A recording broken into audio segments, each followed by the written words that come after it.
Welcome back सुप्रभात news MP. चलिए देखते हैं मध्य प्रदेश की छोटी एवं बड़ी खबरों को। इंदौर में 10 सितंबर तक स्टेशन नंबर 3 पर खड़ी होगी मेट्रो ट्रेन। देश में अभी तक जिन भी शहरों में मेट्रो कोच का ट्रायल रन हुआ है, वहां पर कोच पहुंचने के करीब 20 दिन बाद ही पटरियों पर मेट्रो को दौड़ते हुए देखा जा सका है। यह पहला मौका होगा जब इंदौर में 10 दिन के सबसे कम समय में मेट्रो कोच को तैयार कर पटरियों व प्लेटफॉर्म पर खड़ा किया जाएगा। यह देश में अपने आप। पीएम मोदी 14 सितंबर को भूमि पूजन के लिए आ सकते हैं बीना रिफाइनरी।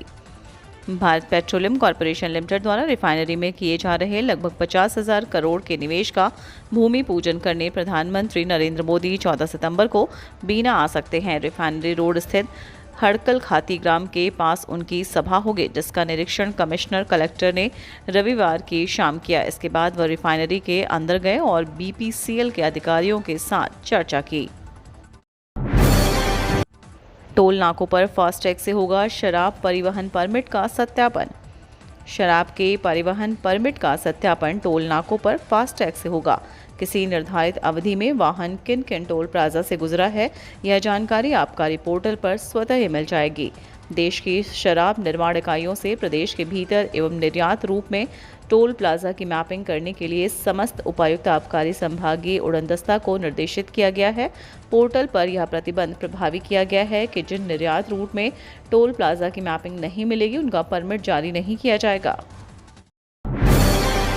वोटर स्लिप नहीं, अब मतदाता सूचना पर्ची देंगे।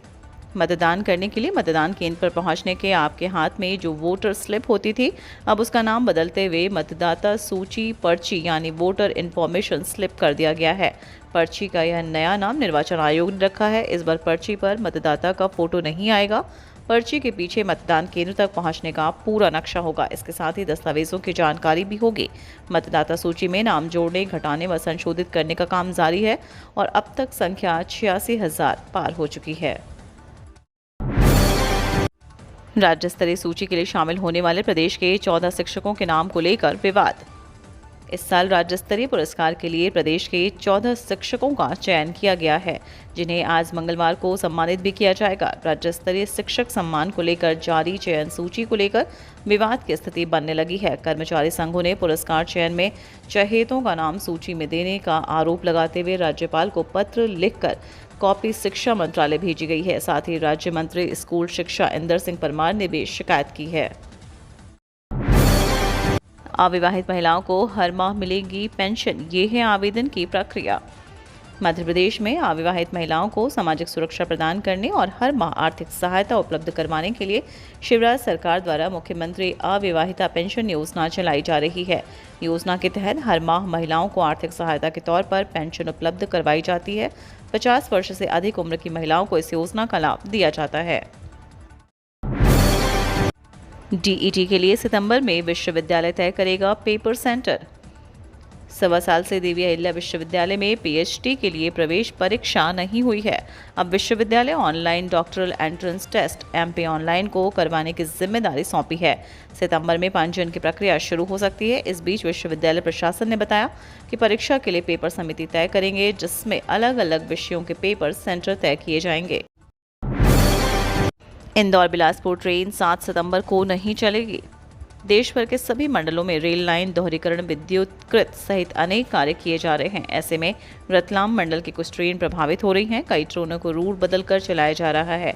कई ट्रेनों को शॉर्ट टर्मिनेट और कुछ ट्रेनें निरस्त की जा रही हैं। बिलासपुर मंडल में भी इंटरलॉकिंग कार्य के कारण इंदौर बिलासपुर इंदौर ट्रेन निरस्त रहेगी। ठेकेदार 28 सितंबर तक अनिवार्य रूप से काम कर लें पूरा। प्रधानमंत्री आवास योजना के तहत सिंधोरा रंगवासा में निर्माणाधीन ताप्ती परिसर की आवासीय इकाइयों का बचा हुआ काम 28 सितंबर तक पूरा करना होगा। निगमायुक्त हर्षिका सिंह ने ठेकेदारों को इस संबंध में निर्देश जारी कर दिए हैं। इस तारतम्य में अपर आयुक्त अभिलाष मिश्रा और अधीक्षण यंत्री महेश शर्मा ने ताप्ती परिसर का निरीक्षण भी किया। भादो मास के पहले सोमवार महाकाल की शरण में पहुंचे सीएम शिवराज। मध्य प्रदेश के मुख्यमंत्री शिवराज सिंह चौहान भगवान महाकाल को प्रसन्न करने और प्रदेश में अच्छी बारिश की कामना को लेकर महाकाल के दरबार में पहुंचे और उन्होंने महारुद्राभिषेक कराया। बता दें कि शिवराज सिंह चौहान भादो मास के पहले सोमवार को भगवान महाकाल के दरबार में पहुंचे, जहां उन्होंने विधि विधान से भगवान महाकाल के रुद्राभिषेक में हिस्सा लिया। दूसरी सूची में SC व ST के ज्यादातर प्रत्याशी घोषित कर सकती है भाजपा। 39 प्रत्याशी घोषित कर कांग्रेस को चुनावी तैयारियों में पछाड़ने के बाद अब भाजपा दूसरी सूची में अनुसूचित जाति जनजाति सीटों के ज्यादातर प्रत्याशी घोषित कर देगी। खासतौर पर जिन सुरक्षित सीटों पर कांग्रेस का कब्जा है, उन सीटों के प्रत्याशी घोषित कर दिए जाएंगे। भाजपा ने पहली सूची में भी SC व ST के 21 प्रत्याशी घोषित किए थे। SC ST के लिए प्रदेश में 82 सीटें सुरक्षित हैं। हड़ताल पर रहेंगे अनाज व्यापारी, अनाज मंडियां रहेंगी बंद। राजधानी के करौंद कृषि उपज मंडी समेत प्रदेश की गल्ला मंडियां सोमवार को बंद रहीं। मंडियों में अनाज की नीलामी नहीं होगी। सकल अनाज दलहन तिलहन व्यापारी महासंघ समिति के आह्वान पर अनाज व्यापारी मंडी टैक्स 1.50% से घटाकर 1% करने, दुकानों के लाइसेंस नवीनीकरण की अनिवार्यता समाप्त करने सहित कुल 11 सूत्रीय मांगों को लेकर अनाज व्यापारी हड़ताल पर रहेंगे।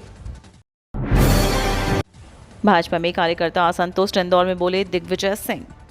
पूर्व मुख्यमंत्री और राज्यसभा सदस्य दिग्विजय सिंह के अनुसार केंद्र सरकार को 1 नेशन 1 इलेक्शन के बजाय 1 नेशन 1 इनकम के बारे में सोचना चाहिए। उन्होंने कहा कि भाजपा में कार्यकर्ता असंतुष्ट हैं, इसलिए कांग्रेस का दामन थाम रहे हैं। दिग्विजय सिंह रविवार को हैदराबाद से इंदौर पहुंचे और कुछ देर रुकने के बाद भोपाल रवाना हुए।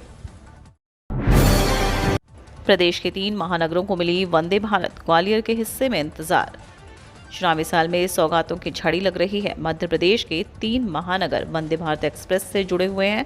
भोपाल से इंदौर और जबलपुर तक वंदे भारत ट्रेन दौड़ रही है, लेकिन ग्वालियर के हिस्से में इंतजार है। ग्वालियर वंदे भारत का सिर्फ हाल्ट स्टेशन है। भोपाल के रानी कमलापति स्टेशन से हजरत निजामुद्दीन जाने वाली वंदे भारत का सिर्फ 2 मिनट का हाल्ट है। ग्वालियर से इंदौर ट्रेनों का अभाव है। ग्वालियर से इंदौर के बीच वंदे भारत एक्सप्रेस दौड़नी चाहिए। मध्य प्रदेश की डायरी, सरकारी स्कूलों की सेहत सुधारने के लिए व्यवस्था को शिक्षित करना जरूरी। हम इस समय नई शिक्षा नीति और प्रणाली की चिंता और चिंतन के दौर से गुजर रहे हैं। 34 साल बाद शिक्षा नीति में बदलाव का दौर शुरू हुआ है और 1986 में बनी नीतियों में व्यापक परिवर्तन कर स्कूली शिक्षा को विद्यार्थियों के लिहाज से अधिक बेहतर बनाने की दिशा में कदम आगे बढ़े हैं।